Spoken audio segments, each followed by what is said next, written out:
What is up, geeks and geekettes? It's a very special edition of the Countdown City Geekcast. My name is Ted, aka Steady. We got a great show for you guys. We haven't really been talking about Peacemaker, and there's various reasons for that, mostly because we've just been a little bit busy. But episode 7 aired tonight, so we're going to be breaking that down and getting caught up with the show because it's actually really good right now. And also going to be talking about what we've been doing over the last couple of weeks with regards to Fantastic Fest, which took place in Austin. It's the fourth year that we've attended. And I'll be talking about my three top films, maybe five, of Fantastic Fest, the ones that you really need to look out for. Talk about a few of the interviews that we've already done for the festival. And then coming up in maybe 10 or 15 minutes, we have a very special giveaway. This is the Texas giveaway for the sequel to Black Phone. So, yeah, we're going to be giving away advanced screening passes to our followers in Austin, Dallas, Houston, and San Antonio. If you are excited for the return of Ethan Hawke and the Black Phone sequel, then stick around because we're going to be doing that giveaway momentarily, and I'll tell you about all about how you're going to win and all the things you need to know before going to the advanced screening. All right, let's go ahead and start with Peacemaker. And if you guys want to join the conversation, please do. Just let me know what you guys thought about it. And might I recommend for my folks in the Texas area, my wife put me on to this mineral water by AHEB. It's called 1877 mineral water. This is the lime flavor. It tastes just like Sprite to me and has no calories whatsoever. So I think you guys should give it a shot. Chris is in the chat saying he's repping from Houston. We got our giveaway coming up soon, man, very soon. Yeah, so like I mentioned, we've not talked about Peacemaker, and so I'm gonna be kind of talking about tonight's episode, which I'm not going to hold back at all. I was one of the ones who was kind of wondering, like 5 episodes through the season, like, what are we doing? Where are we going? It just felt like we weren't really pushing the progress of the story so much by the end of every episode. There were character motivations that were happening. There were, a few fight scenes that were occurring, but ultimately, it just kind of felt like we were only moving like inches within the story. Like we weren't really getting anywhere. It wasn't progressing far enough for me. And I think I wasn't alone in that. And I mentioned that's like 4 or 5 episodes through the season. But it's James Gunn. And the thing you need to expect is the unexpected. So, what does James do? He pretty much flips the entire show on its head and comes out with this huge reveal, which I might add a lot of fans had been picking up on. That we were on Earth X, really, in the alternate dimension. That this dimension, a lot of major changes took place, and so we found that reveal out in episode 6. Chris says Peacemaker is fun, a little corny, but it's comical. Yeah, no, dude, and I feel like that's James's style, right? Like he really knows how to hit all those beats and he does it really well. It makes perfect sense because he actually got started working with the Trauma team. If you don't know who the Trauma team is, those are the guys that created the very first Toxic Avenger movie and all the sequels afterwards. Lloyd Kaufman. So, like, if you ever wonder where James gets his humor from, like where he got his start from, it actually was with the great Lloyd Kaufman. So there you go, something you might not have known before. So yeah, I enjoy kind of the little things, but the show really wasn't moving a whole lot, right? Episode 6 came, big reveal. It's like great. Now this is a major This is major progress in the story arc. This is actually fascinating now, and now we can actually kind of get the tires moving on this show. And then episode 7, which happened tonight, absolutely loved it. You know, it's one thing it's one thing for James Gunn to put John Cena in this role where he's able to flex his comedic timing and his humor. But when you can actually get John Cena to do stuff emotionally in a scene or in a project, I feel like that is quite an achievement. In episode 7, we actually got to see some really great emotional moments, and John Cena's killing it in some of these moments, and I'll talk about him in a second. D Cole is in the chat saying, "What an episode of Peacemaker, episode 7." Absolutely, bro. Why don't you let me know what your favorite moment was in the episode? Because I absolutely loved it too. Chris also says, "I'm still waiting to see the new Toxic Avenger, bro." Not to get off topic, right? But the new Toxic Avenger is great. If you know what you're getting into, you're gonna love it. Elijah Wood, Kevin Bacon, Peter Dinklage. It's so good, and it's so bad. It's good. It's really what a Toxic Avenger movie is all about, right? And it's already out on digital, so you can find it on video on demand. And I'm assuming the DVD Blu-ray might be released in a matter of weeks. Don't quote me on that. I might have posted about it earlier. But yeah, Toxic Avenger is fantastic. As long as you understand what you're getting into, and do not watch it with kids. Nobody who you think should not be what's it called? Ruined for the rest of their lives, because there are some moments in the movie that would ruin a kid's life. I'm not going to mention it, but let's just say that it's pretty graphic. Grogu says, "Is there any nudity scenes for today's episode so I can watch it in the living room?" Let me think. No nudity. No nudity. I don't think. I don't know if they showed anything in the recap because I skipped all that.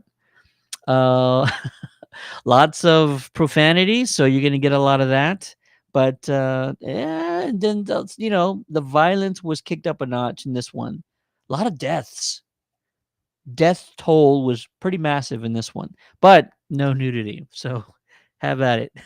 Living room is yours, sir.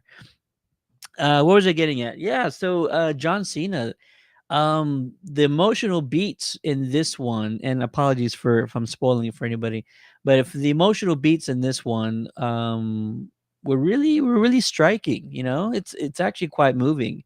And I loved how James is really keeping us on our toes, because yes, we did get the big reveal in episode 6. A lot of fans were picking up on the clues and the hints. I was waiting to see what was going to happen if the theories were true. There were a lot of them though. They ended up being true.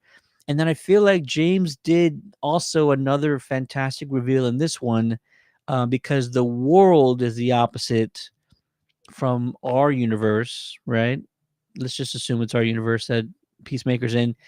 Um, but Chris's family in the alternate dimension is also the opposite of our world. So that was a pretty fantastic review, and I won't get into the details because I guess some folks haven't seen it yet.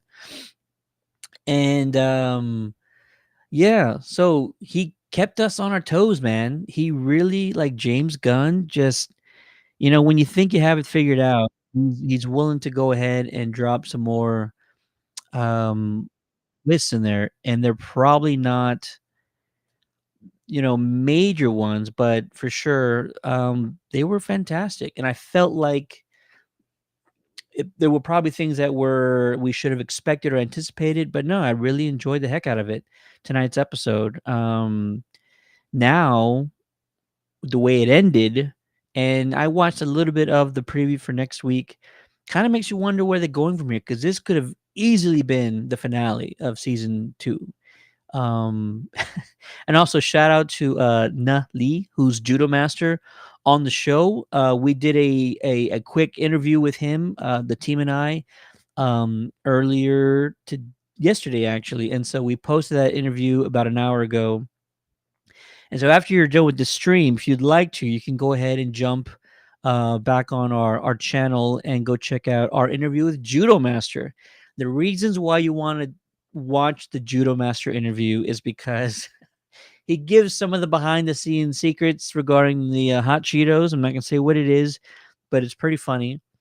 And he also talks about the cast on the set. He talks about James a little bit. He talks about the suit. He talks about some of his favorite fight scenes and choreography and the stunts that he's doing. So it's a fantastic interview. Go check that out after the stream is over. Chris is in the chat saying, "Hey, I'm 47. I've seen the original." Absolutely. Then if you yeah, then this is right up your alley. No pun intended. And you'll understand when you watch Toxic Avenger, the new one, and you'll enjoy the heck out of it. It's so witty. It's so the humor's so dry. The violence and the gore is kicked up to like 11. It's all the things you expected and wanted out of a trauma project. Um, I have some trauma stuff around here. Some Toxic Avenger memorabilia. I just gotta find it. But yeah, back to Peacemaker. Let me know what your favorite parts were, what your thoughts were on the episode. Did you enjoy it? Are you happy with the way the season is ending? Have you always been this hyped for every episode? Like I mentioned earlier, 4 or 5 episodes into the season, I was kind of like looking at my watch, like, no, not only are these episodes kind of short, but we're really not moving the needle very far. And it was kind of odd because, Chris would start at his cabin, he'd go a few places, he'd end up back at the cabin. Next episode, he'd probably start somewhere else. He'd kind of go into a few other areas and then he ended up back at the same place. Like we weren't even leaving the sets that much. We were kind of just doing this merry-go-round of like staying in a few locations at one time. And not that it's cheapening anything, but it just kind of felt like not only is the story not moving, but physically it doesn't feel like we're moving. And I don't know if anybody else felt like that. But yeah, I'm really excited where this is headed. I don't know, or I don't have any theories yet on how it's going to end for this season. The obvious play would be what, to break Chris out of prison? Is that a thing? You know, do the team do they come up with a plot or a ploy to break him out of his jail that he's in right now, out of police custody? Does he even want to be out of police custody?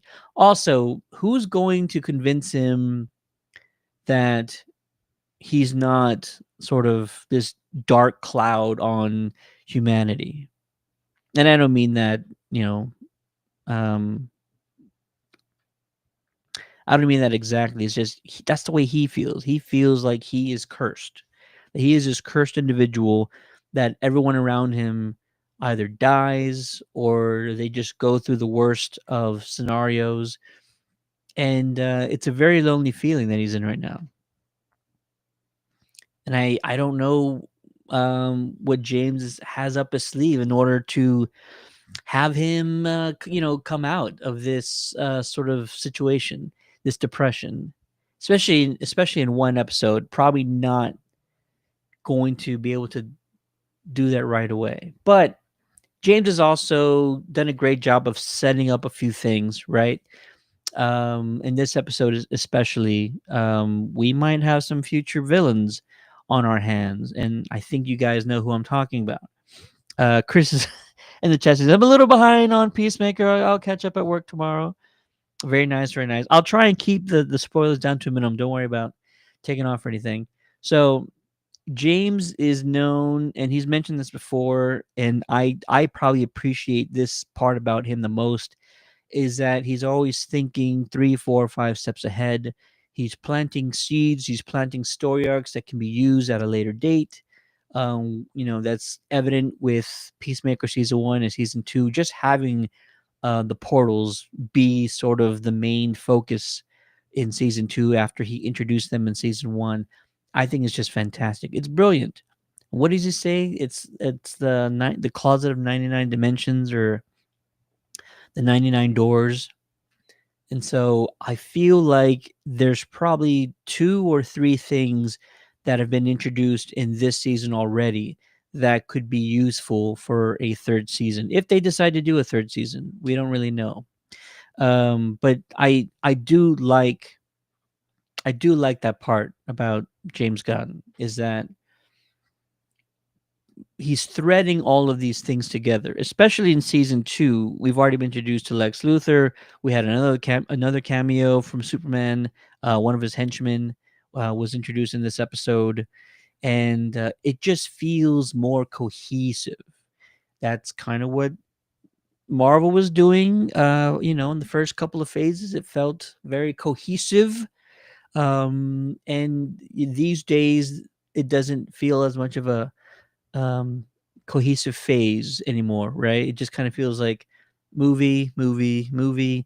But maybe James can even pull something greater off, where he's not only making the films cohesive and making them feel like they're all happening within the same universe, but if he's really able to interweave the TV series along with the movies, that would be a feat that like nobody's really pulled off before, right? I don't think there's any other franchises that have been able to do that or even attempt that. All the TV shows in the early days of the MCU, all the TV shows were really their own thing, and they would make references, and we all know what I'm talking about, especially the Agents of Shield. They tried to add Easter eggs and references to all the movies that were coming out either before or after, and kind of play off of those events. But it just never felt like they were a part of the same universe, and mainly because in the departments within the company, they weren't part of the same universe. But this is very different. Like, 2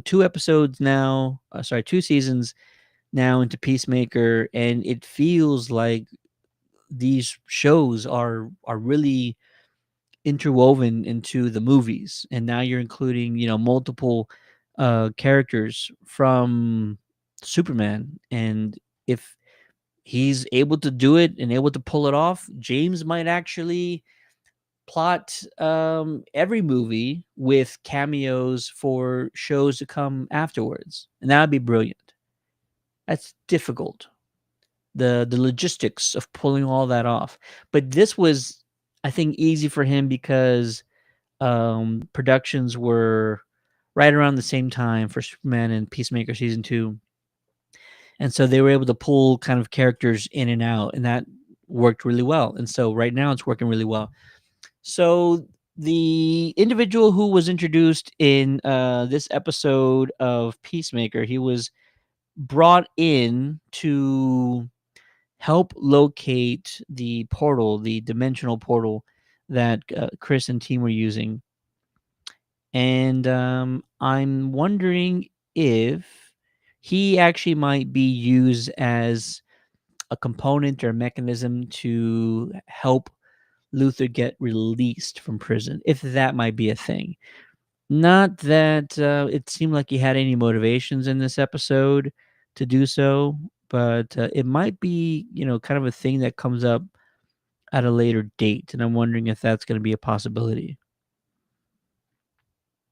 I could easily see that as a thing that's happening. Luther has to get out, right?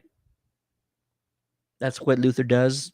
That's what Gene Hackman always did. Found ways to escape out of prison. It's just kind of the Luther MO. And if he doesn't, he will find a way for himself to be useful, which is kind of what happened in the last Peacemaker episode, right? He found that he could be of some use to the government. And maybe he starts thinking like, well, I could probably do that in different ways and have access to things and start manipulating folks in the agency or the government to start plotting. And that seems like a very Luther thing to do. So I feel like that's the thing that we're going to be expecting pretty soon. Yeah. So if you guys have any thoughts on tonight's episode of Peacemaker, let me know. I don't have too many theories for the next episode. Is there probably a big conflict with Rick Flag Sr., right? That's got to be one of the things that happens is Rick Flag Sr. has had this vendetta from the beginning of season 2, and that has been an arc that's been expanded upon across the entire season. And so if you're going to end season 2, you're going to have to kind of wrap that up somehow, tie that up somehow. And I don't know if Chris is going to say anything to him that might help alleviate what he's going through, Rick Flag, that is, for the loss of his son. Or, hell, I guess this altercation that we may or may not get with Rick Flag Sr. Might be the thing that kind of pulls Chris out of his own sort of dark cloud, his funk. I love the way James writes, so it could go a number of ways. And we already see, I don't want to spoil anything, but if you see the teaser for next week's episode, Rick Flag Sr. is already trying to get his agenda kind of taken care of in a big way. And so I'm really interested to see how that turns out. It's probably going to turn out bad, right? That's what we're anticipating. Whatever Rick Flag starts planning, practicing, it's not going to go well. Um, so here we go. Those are my thoughts on Peacemaker episode 7 out of season 2. Love the writing. I love the additional sort of twists that James was giving us. I love the emotional beats. I think when you have a guy like John Cena pulling off these great emotional moments, it adds so many layers to what the fans are already enjoying. We love the action. We love the comedy. All that good stuff. We love these characters. These characters are fascinating. They're interesting, and we stand them. But yeah, having Cena being able to pull off these really emotional moments, my mouth even dropped for one death scene in this episode, and I didn't see it coming. I don't know. You're rooting for Chris in a way where like you really hope he gets to value something. He doesn't value um maybe because he doesn't feel like he has any of them. He doesn't value his relationship so much. He doesn't value himself really. He didn't value the planet he was on. So you're rooting for him the entire time. Like let's find some light at the end of the tunnel. I was kind of like hoping in this episode, like, you know what? This is cool. I think he's gonna be able to hang his hat on this. He's gonna be able to pull something positive from this situation. And he was kind of doing it. He was so right there, and you were hoping, you were begging, like, please God, let him have something of value, something worthwhile. And it didn't happen. It instead, probably the one great thing he had, one of the last things he had left got pulled away from him, and is happened right even before he had it all figured out. It's funny that Chris is this guy who just can't figure stuff out on his own. Not a wine cooler, I swear. Mineral water. It's really good mineral water. Um, so yeah. James, you've done it again, sir. You've surprised the heck out of me with this season, and I'm enjoying it. Very cool. Well, those are my thoughts on Peacemaker episode 7. Love to hear more about what you guys thought about it. Let me know what your favorite parts were, your favorite scenes, and your theories, right, for the finale, which is going to, now it's only a week away. Let me know in the comments, and we'll respond to as many of them as I can. Here we go, guys. It's now time for our giveaway. A lot of you folks saw the news earlier. We have a Black Phone 2 advanced screening giveaway. This is in 4 different cities: Austin, Dallas, Houston, and San Antonio. And I always try and do this, and it doesn't always work out. Doesn't always work out, but I'm going to put a link in the chat, and I'm trying to remember why it didn't work last time. Yeah, I'll do it this way. I'm going to put a link in the chat. If it doesn't work right away, I will type it out. Give me a second. No, I think this. All right, let's try it out. If it doesn't work, I promise you guys I'll try it a different way. But link is in the chat. This is for Austin, Dallas, Houston, San Antonio residents for the Black Phone 2 advanced screening. If the link doesn't work, let me know right away so I can figure it out. Okay, deal. Let's see. What you need to know about this advanced screening. All screenings take place on Tuesday, October 14th at 7 p.m. Little less than 2 weeks away, right? And this is an advanced screening, which is first come, first serve, which means if you do not get there early, there's a good chance you might not get a seat. So what you want to do, if you are able to win tickets by clicking on the link, registering, and getting those passes emailed to you, if you do win passes, you want to arrive early. And people always ask me, how early do I get there? And I don't want to be wrong, but I'd say on most occasions, 2 hours early is usually a good idea. If you can get there earlier than that, sooner than that, guarantee yourself a seat. By all means, please do it. And hope you guys enjoy the show. And we want to know what you guys think about it. Black Phone 2, I believe the world premiere was in Austin um, about a week and a half ago.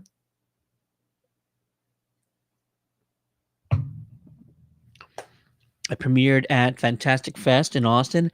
I wasn't able to be at that one.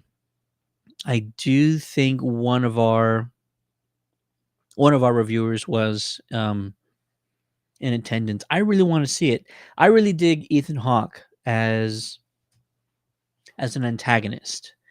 Was it the Bone Collector that he was in with Angelina Jolie? That's probably not it. I'll look it up. If you guys know which movie I'm talking about, let me know. But yeah, no, I really dig Ethan Hawke in sort of these more dramatic, more menacing type roles, and I'm looking at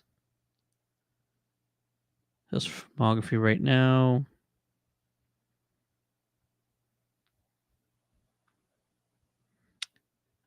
Mm-mm-mm-mm. Yeah, and I'm one of the ones that I didn't really think a sequel was a good idea. Because if you watch the first Black Phone movie, you're kind of like, well, it's a great way to end the movie, you know? You don't really need to go anywhere after this. Fantastic way they ended it. Loved it. And then got word they were coming out with, yeah, Bone Collector, says Chris. I think that's what it was. So when I heard they were coming out with a sequel, I'm like, what? Why? I don't like when folks sort of, go for the money grab by extending things. But then part of me does think that the reason why they came up with a sequel is because they had a really great idea for extending the story. If you didn't have a great idea, didn't have a way of extending it, you probably wouldn't attempt it. Most people would not attempt it. But if you cracked that code, if you cracked that story and you really found a solid way of making it work, then yeah, I'm all for it. And I've seen some of the photos. He looks menacing as heck. I can share one right now, actually. This is one of the stills that was provided to us recently. And so if you've seen Black Phone, the first one, um, is it gonna work? There he is. Yeah, he looks fantastic.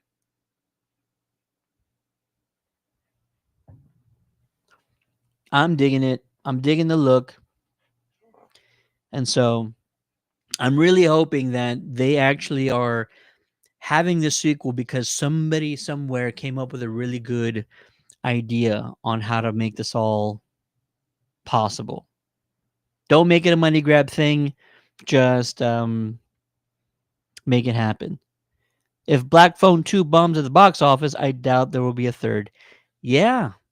It's actually what's interesting is that, the first one, it didn't need a big budget, right? So it's kind of easier to really greenlight a sequel when your budget for the first one was so low. And I think it was so low because, it's practical sets, not a whole lot of special effects involved. Um, Not a ton of big name actors you'd have to pay off, not pay off, but pay to be there. And so I don't see a budget just yet for the second one on this website. But if they know what they're doing, then they keep the budget low. And then if it, works out again, there's probably some interest with this one, I would think, because it's really been a good year for horror films. Um, Weapons, fantastic. Enjoyed it, loved it. Josh Brolin's great, good stuff. There's been some other ones that are, really solid horror films. And then what I'm gonna do next, if everybody's got their tickets for Black Phone to the advanced screen, I'm gonna move on now to our final topic of the night, the Fantastic Fest recap. And I'll get into some more horror topics. Let's do this one. Nah, that's kind of weird. We'll do the hills. All right. So this year has been a great year for horror. And if there's any indication that, we're headed down the right direction, Fantastic Fest, which premiered something like 70 movies over the last 2 weeks in Austin, Texas, it's a great sign of where the horror genre is headed. I saw so many very original stories at Fantastic Fest. Some of them probably hit the same beats as some other things, but all in all, like there was just a handful of great original ideas, and that's what you really want out of a horror genre, a genre which has pretty much done it all, right? I mean, the slasher thing has been done a million times. Evil spirits, possessions, demons, all that stuff has been done a million times. How do you make it fresh? How do you keep people guessing on storylines and plot lines? You got to come up with some original ideas. And so I'm going to talk about a few ideas. Joe's asking where's the link. So I was wondering if that was going to happen because I had posted the link in the chat, and if you can't see it, then that is a bad sign. All right, give me 1 second here. And I'll try it a different way because this happened to us last time.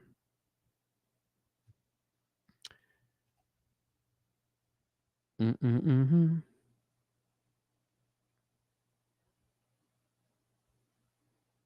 All right, because sometimes this system doesn't share all my comments. Doesn't look like it did. Yeah. Link for the tickets. If you missed it, oh no, it was there. So yeah, there was a link, a comment earlier that I had posted with the link, and you go to the site. There's 4 cities. You pick your city, and you just go from there and sign up and register, and then you'll get your tickets emailed to you. If anybody else has any trouble finding the link or using the link, let me know. But yeah, the link is now in the chat. And if you can't see the link, that's peculiar. If you cannot see the link, the only other thing to do would be to go to our website, countdowncitygeeks.com, go to the contest page, and it'll be the first article at the top. So yeah, back to Fantastic Fest. Lots of great films. That was weird. Lots of great films. I'm going to talk about a handful of them right now. You know, the ones that really kind of stuck out to me, and the ones that I really enjoyed, the ones that took me, really surprised the heck out of me.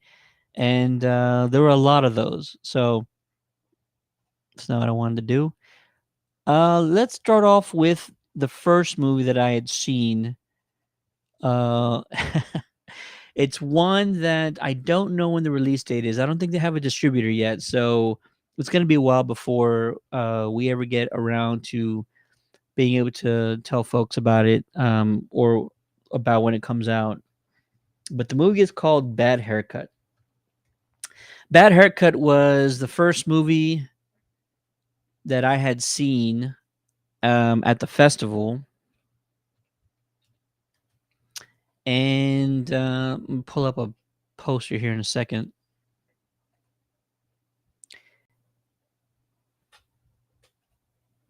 And when you watch it, it starts off like a 2000, like an early 2000s teen comedy film. You know what the ones I'm talking about? I'm talking about Can't Hardly Wait. I'm talking about American Pie. That's the way the movie started. And it really nailed the tone that it was going for. It's this huge house party. You had all of the sort of cliques. Remember that word that we use all the time, cliques there, and you had the sort of different popularity groups amongst the school, and then you had this one individual who was sort of the nerd, or yeah, the nerd of the class, the guy that gets picked on, the guy that gets beat up, the guy that gets crapped on all the time. And that was the main our main character, who I met, really talented kid named Spencer in real life. And so, real quick, short synopsis: Bad Haircut is about a group of friends that take their nerdy, unpopular buddy, and they take him to a barbershop because they tell him, bro, the reason why you can't date anybody, the reason why you're so unpopular is because your personality, and you need a haircut. You need a haircut today. So they take him to the first barbershop they see. And it's dingy and it's run down, and it looks like the last place you want to be in. But his friends swear this is the first thing that he needs, right? The barber is played by an incredible actor, Frankie Ray. Frankie Ray, who, side note, was a huge um, presence at the festival. Um, Talked to everybody, ran into everybody, just had a ball with everyone. He was absolutely amazing. One of the best individuals I've met at any one of these. Frankie Ray is, he's older gentleman. He's been in the business for decades now. And back to the story, this kid goes, sits in the chair, his friends take off, and they're like, "We'll see you later." And weird things start happening. Meanwhile, the barber, whose name is Mick, Mick's already kind of a weird guy to begin with. You get a weird vibe from him. He's just too otherworldly. He's just, the way he talks, the way he moves. He's always in your like personal space. You know what I mean? There's just something off about this guy. And then weird stuff starts happening. Another customer walks in, sits down in a chair, and Mick gets right into the face of the kid and he says, "Hey, that guy's a hitman. He's here to kill me. Whatever happens, just do what I say." And you think, like, this dude's crazy. He's out of his mind, right? Sure enough, this guy tries to kill him. And that begins the tiny snowball, which runs downhill and accumulates and becomes an avalanche by the end of this movie. You start to figure out who Mick really is. And I'm not going to spoil anything because I think that's the best part about this story, is that the second best part about the story is all the revelations you start figuring out about Mick and what he's about and what he does. And by the end of it, you're just you're kind of in awe because Frankie Ray, who plays Mick, Frankie Ray the actor, gives one of the best performances I've seen in a really long time. Not a performance where like you're moved by it. Not a performance where like you're emotionally. It's so hard. It's so hard to convey without spoiling anything. Mick is a character who he's rough around the edges. He he does things that are not okay. I'm trying to be very vague here, but there's gonna be moments where you kind of see his humanity and you kind of empathize with him. And that's really difficult to do when you're in this type of genre. It's sort of like a horror comedy, right? Fusion. And so Frankie Ray, who I hope he watches this at a later date, Frankie Ray gives such a powerful, unique performance that he was the talk of the entire festival. Everybody said, "Have you seen Bad Haircut? Have you seen Frankie Ray as Mick?" I'm going to let everybody know when this movie drops so that you guys can check it out. It was um, just a wild, fascinating, inspired performance by Frankie Ray as Mick. And come to find out, it this is something that us as fans or just moviegoers or just in the audience, we don't ever get to really hear this side of things. But I got a chance to talk to Frankie one on one, and then later on in a group setting, we did an interview with the directors and producers of the film that'll be coming out very soon. And Frankie, I learned that he's a method actor. And so to really get into this authentic mindset of Mick, who's this really troubled, disturbed guy, it really took a lot out of him mentally and maybe a little bit physically as well. Said it took him weeks to really get out of that sort of dark space that he had to put himself into. I believe on set, he also said he would kind of keep at bay from the rest of the cast. He was always trying to stay in character most of the time. And for some actors, you if you dive in really deep, it's kind of it really takes a toll on you.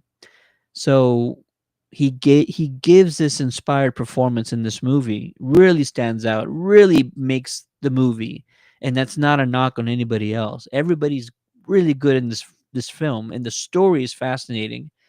And this Mick character that the writers created, I mean, they deserve all the credit for coming up with this nuanced, multi-layered individual.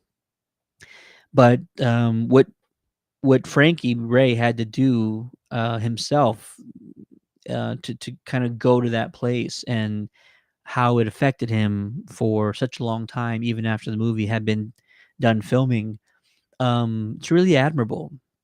And we, as fans, we don't get to hear about all that all the time. So we just think that entertainment is just fine and dandy and it's glitz and glamour and it's money and it's cars and mansions and all that. And it's like, no, it's everybody who we're talking to at these festivals, they're independent films.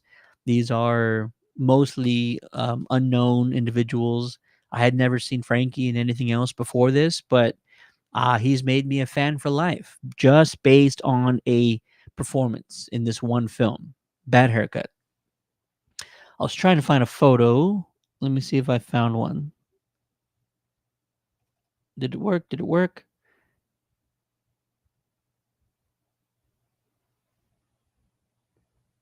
Mm-mm-mm-mm. Boom!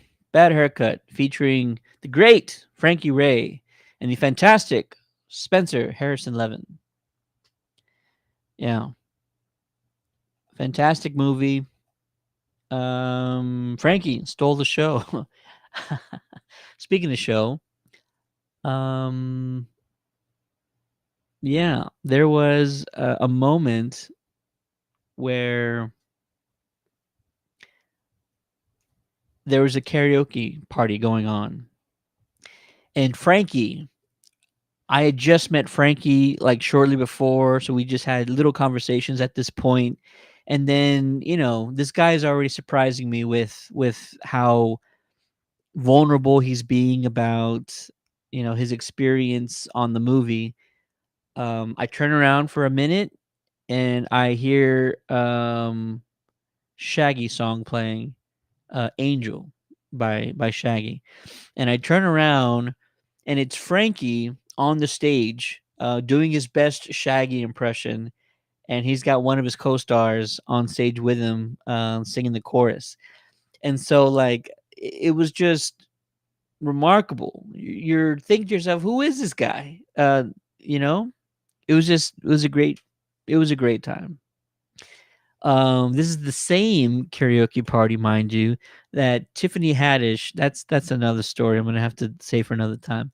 But Tiffany Haddish got up and sang "Private Dancer" by Tina Turner.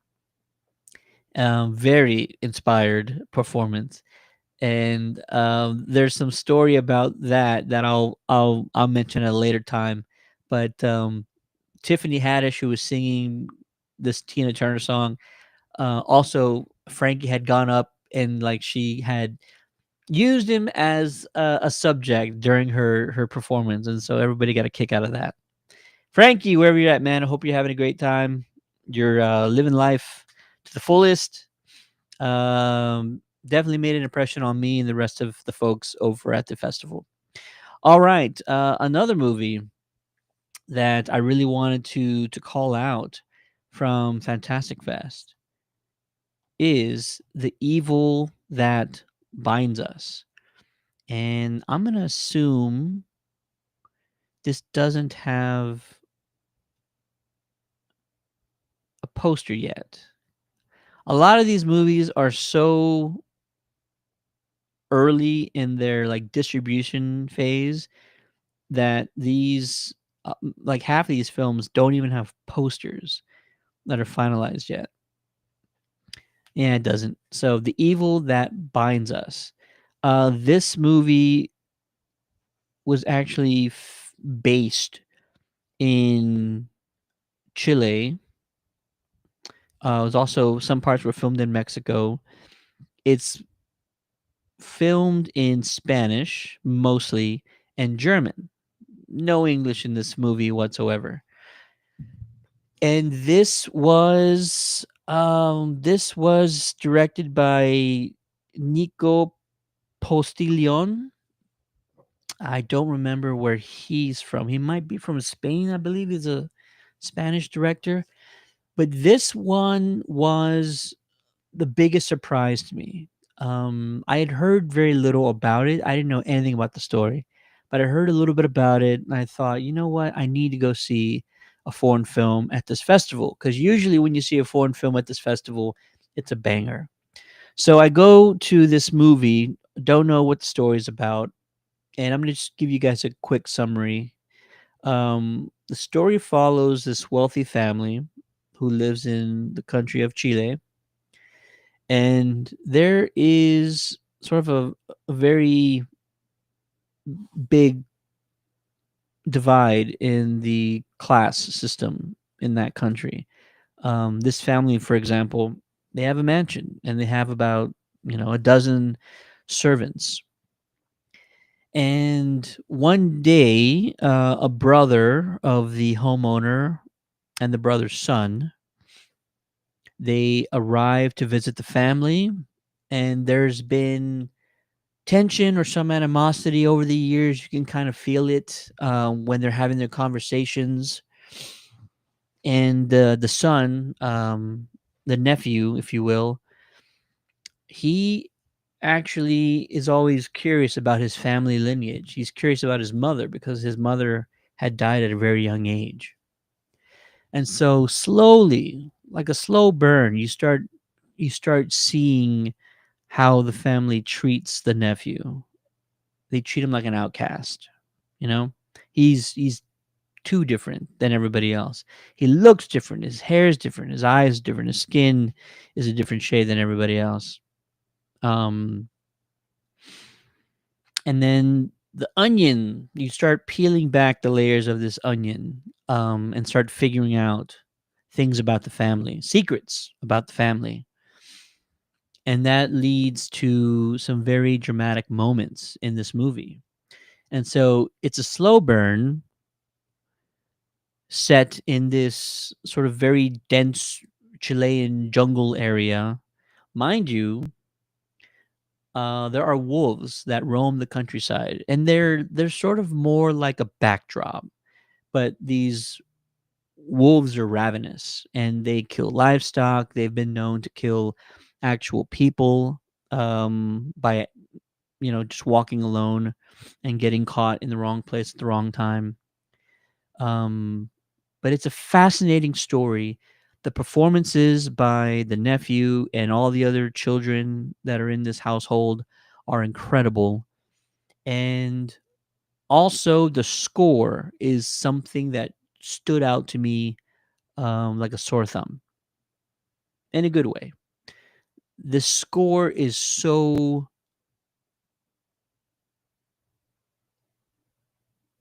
magnificent, brilliant.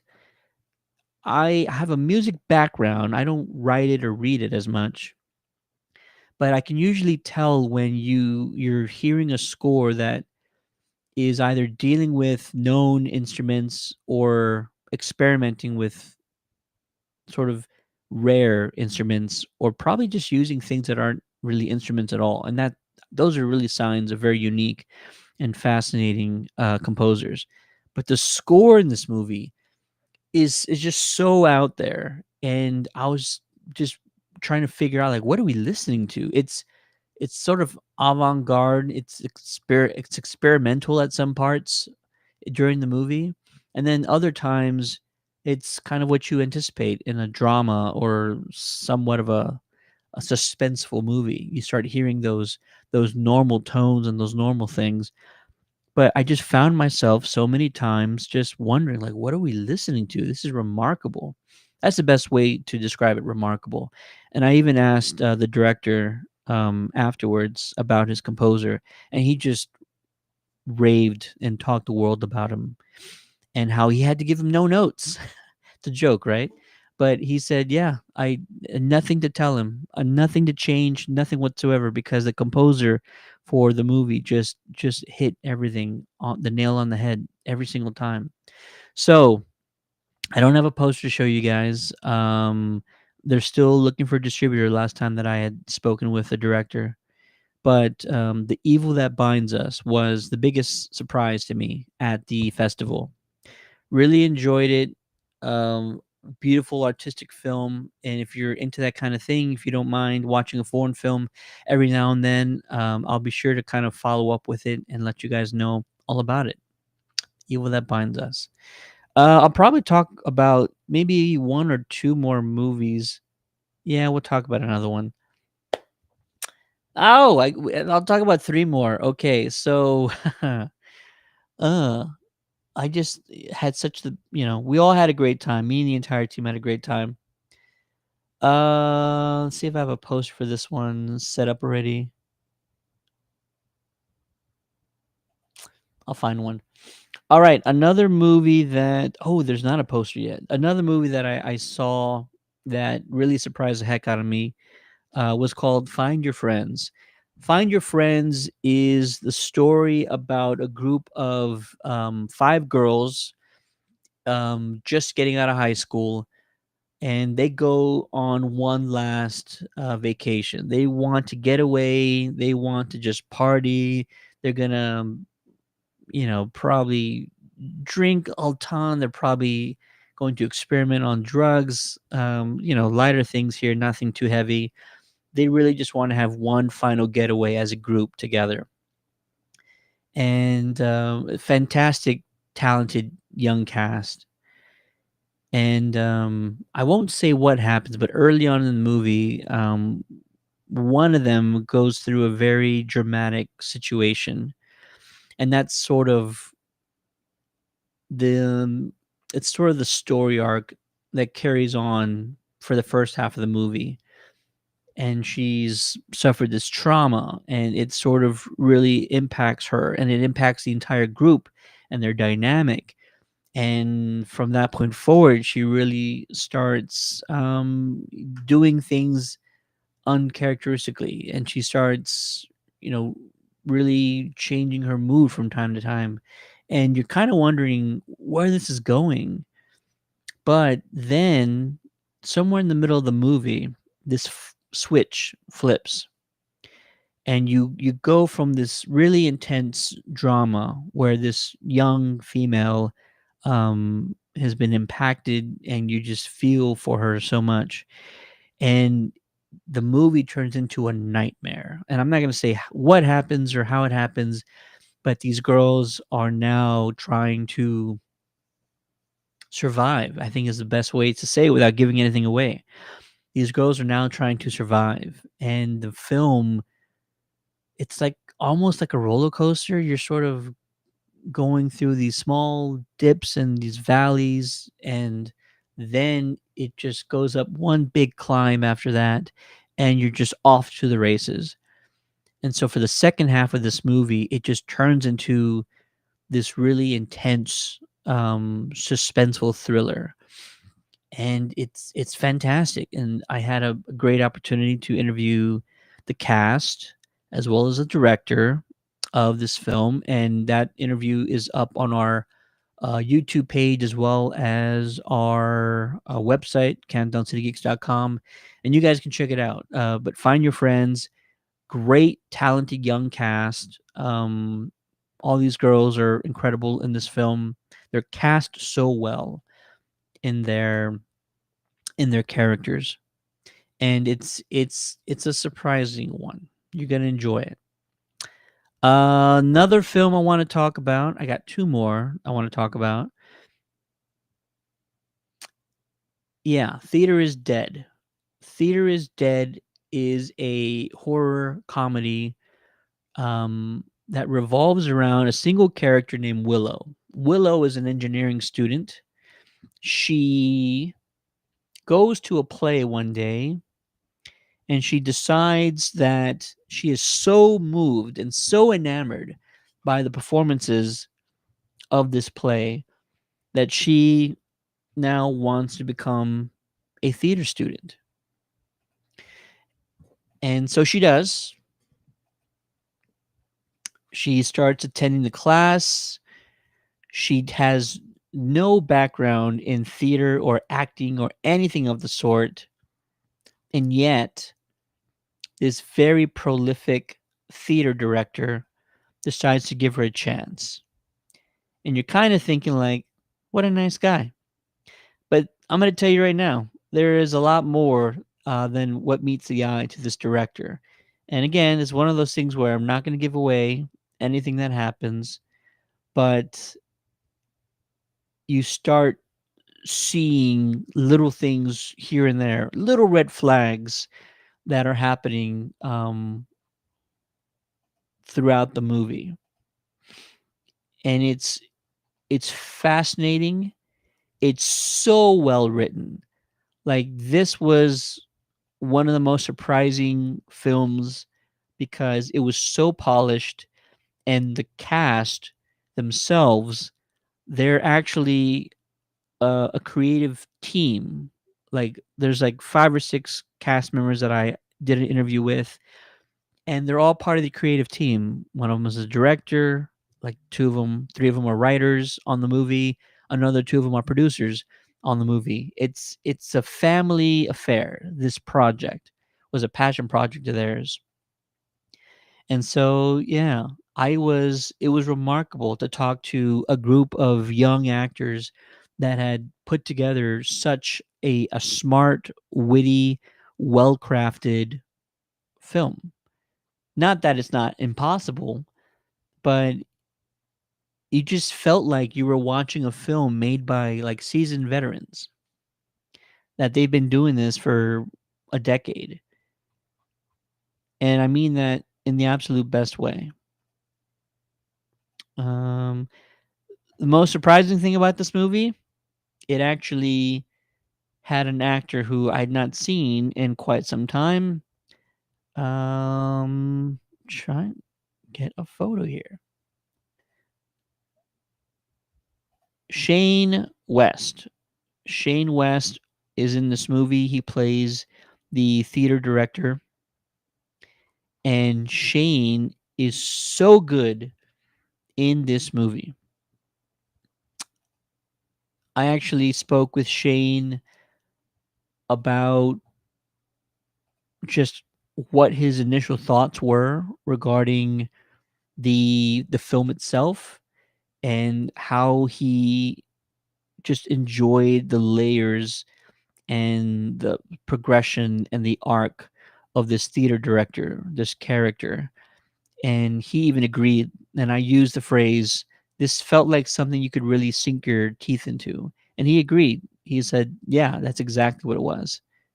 So if you have not seen Shane West in quite a while, you are really going to enjoy him in the movie Theater is Dead. Um, some great twists in there, some great twists, some great turns, some great reveals. It's gory when it wants to be. It's hilarious. It's sort of an amalgamation of a lot of different things, but Shane is so good in this movie. And if you were ever a fan of his, you're gonna really enjoy the heck out of this movie.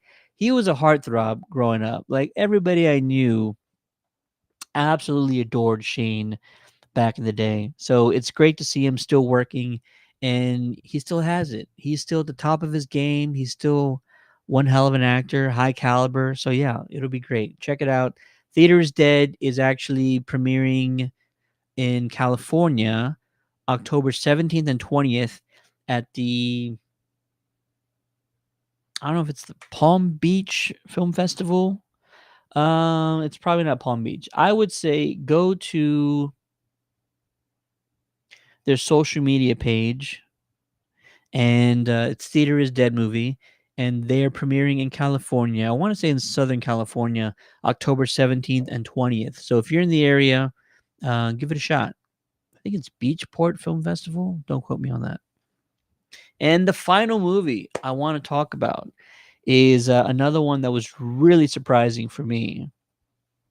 It was a movie that starred Dakota Fanning, and the movie is entitled Vicious. Now, I love not knowing what movies are about when I watch them, and so I knew absolutely nothing about this one going into it, and it was just another one that took me on a wild ride. Vicious is the story about a young girl. I believe she's in college around this time frame. She lives by herself, and one night she gets a knock at the door. And on the other side of the door is a older woman, probably in her late 50s or 60s, and she's holding a black box. And the woman says, I'm in trouble. Can I borrow your phone? Dakota Fanning's character is a sweet young girl. She's like, sure, let me help you out.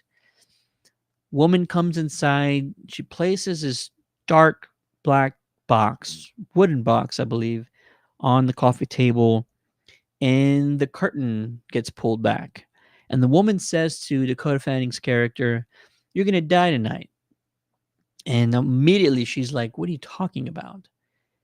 And the woman starts rambling, not yelling or screaming, just rambling on about she has to do whatever it says or else she's going to die. And Dakota Fanning's character, much like the audience, is like, lady, you're crazy. Get the heck out of here. Take your box with you. Yada, yada, yada. Shortly after, not right away, weird things start occurring, things that cannot be explained. It's almost like she's being watched. It's almost like she's not alone.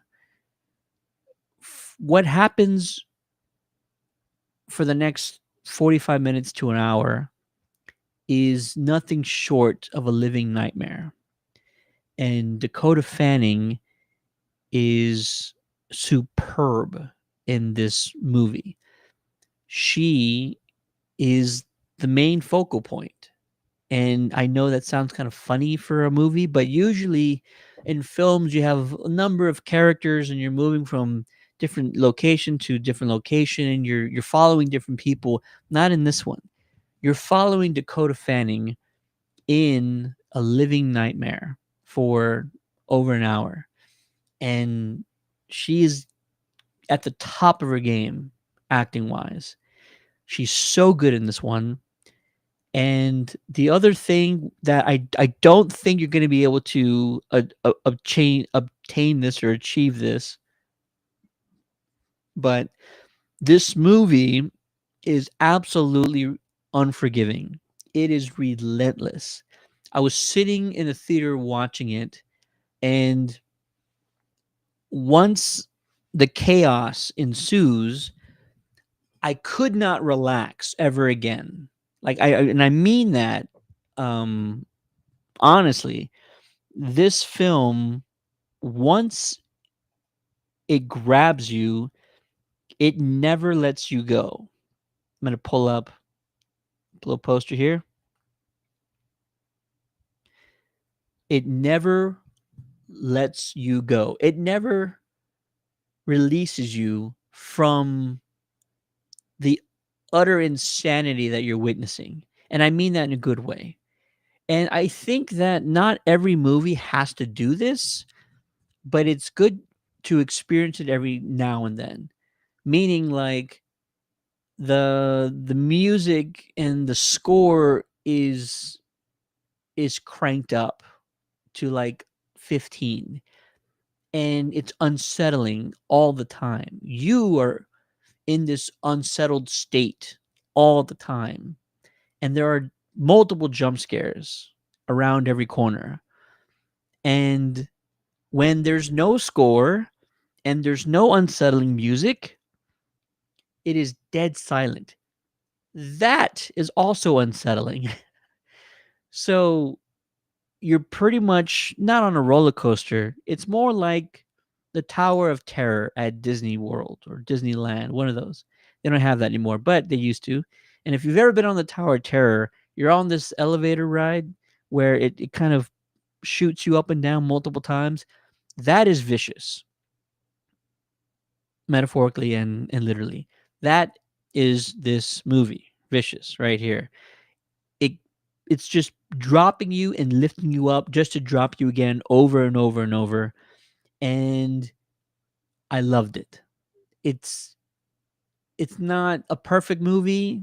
There's probably some areas in the story that I could really nitpick at and some maybe motivations or some explanations that I would still need afterwards.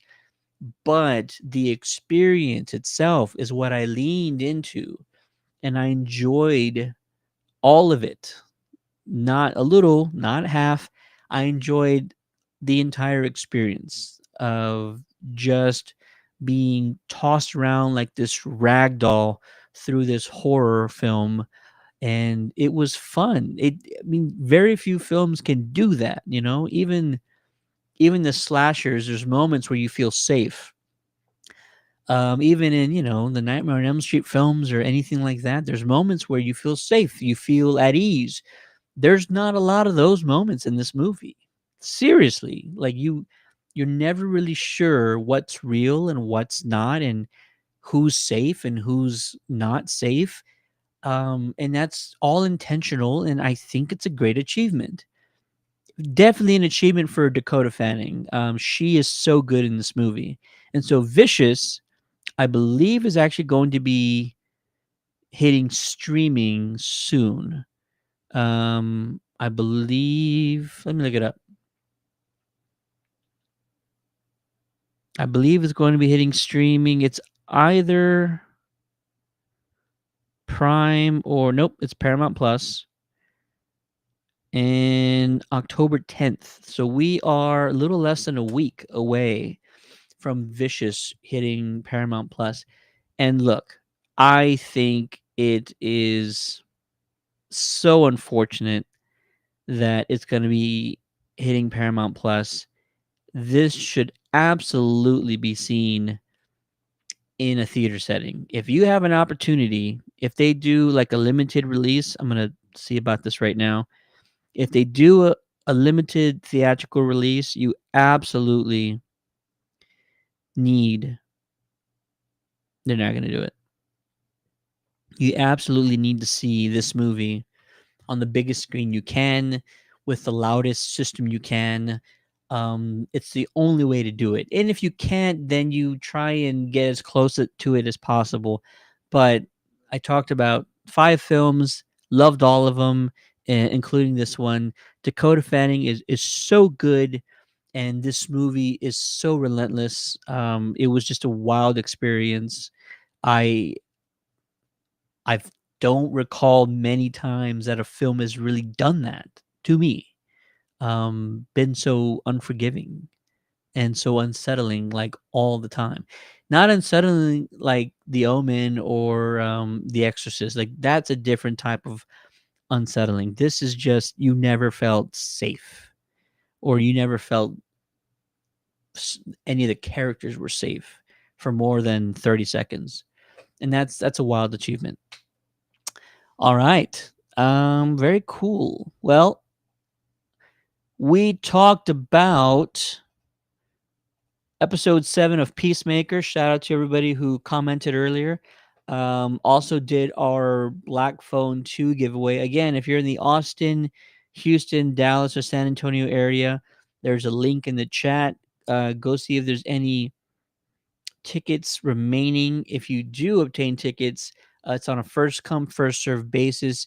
You're going to want to get there early. Anytime somebody asks me how early, I always say at least 2 hours early, if not more. So give that a shot. And now also did our Fantastic Fest recap. There's a lot of interviews out there. You can check them out either on our YouTube page or on our website at countdowncitygeeks.com. Also, a few more interviews on the way, a few more red carpet interviews, a few more sit down interviews with creators, actors, writers. A lot of them are fantastic. So go check those out. If you are a fan of horror, you want to check out the movies that we're talking about, you want to check out these interviews. It's spooky season, folks. So jump into it with both feet. What are you guys looking forward to? Any movies that you guys are thinking about or really interested in? Let me know in the comments. And that'll do it for me. Have a few thank yous in the chat. Thank you from Emmanuel. You're very welcome, sir. A thank you from Joe. You're very welcome. And Chris, I see you, man. He said not to get off topic again, but the original Toxic Avenger is on Pluto TV. Hey, all right. Go check out the original, folks. Anybody else who are watching, go check out the original and then go see the new Toxic Avenger, which is now on video on demand. Ray was also in the chat earlier saying, "We are on fire." Very nice. That'll do it for us, folks. What do we got? We just released a interview with Lawson Grayson, who was recently in VHS Halloween, which premieres tomorrow on Shudder. She is in the segment titled Fun Size, which is actually one of the more fun segments in the entire VHS franchise. If you are a fan of VHS, you're going to want to check out VHS Halloween, which premieres tomorrow on Shudder. But my interview with Lawson is now up on our YouTube page. Go check it out. We also just dropped an interview with Judo Master from Peacemaker.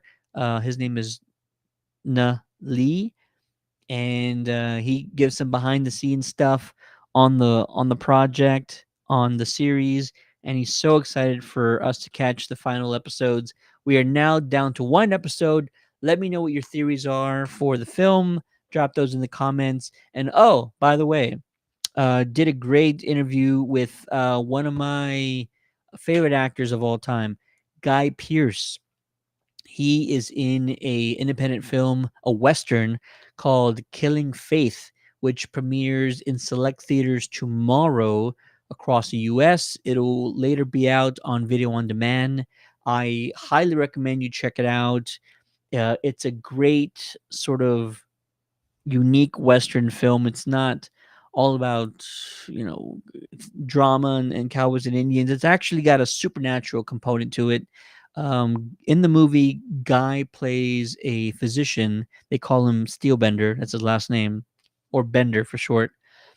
And in the movie, he's down on his luck. He's sort of lost his outlook on life. People kind of just don't really give a damn about him because he's kind of a drunk, and he's also addicted to different things that he shouldn't be taking. But in his small western town, I believe it's based in Arizona in the 1800s, there's a young girl, 4 or 5 ish of age, doesn't talk, she's mute, and she has this really unusual ability. Nothing good, but she actually can place her hands on someone or something like an animal and kill it. Very unique condition that's unexplainable, but her mother or her mother in the movie goes to Guy Pearce's character and pleads for help. Help her, give us something, give us an idea, give us hope. And he agrees, kind of not willingly, but he hesitates into helping them. And what happens to them after that is just bizarre, unique, dreadful, terrifying. It's a very unique story. I highly recommend you check it out. The name is Killing Faith. It's in select theaters tomorrow, October 3rd, and will be out on video on demand probably in a few weeks, if not a month, I would say. Once I find out for sure, I will let you guys know. But my interview with the great Guy Pearce is now up on our website at www.countdowncitygeeks.com. That'll do it for us. More giveaways coming very soon. We're waiting on a few things. Also, man, we got so much stuff going on. Tomorrow I will announce, if you're in the Austin, San Antonio area, I will announce a premiere of another horror movie. It's actually based on a cult, not a true story, I don't believe. And we're going to be holding two premieres in the New Braunfels and Austin area next weekend. And so we want you guys to join us. I will tell you all about it tomorrow. It'll be a blast. It's a great film. We're going to have the director as well as a few of the stars probably attending the premiere as well. If you've never been to sort of a red carpet premiere, now's your chance. Go check out a very amazing movie with us and with the director and the cast in attendance. More details on that coming up very soon. Thanks again for watching. Do check us back later on for more giveaways, all kinds of stuff that we're doing. It's been a blast. More content, more interviews coming from Fantastic Fest. And we also have more interviews scheduled with other folks and other movies and other projects. So, all of that coming very soon. We appreciate the support. Thanks, everybody in the chat, and we will see you next time.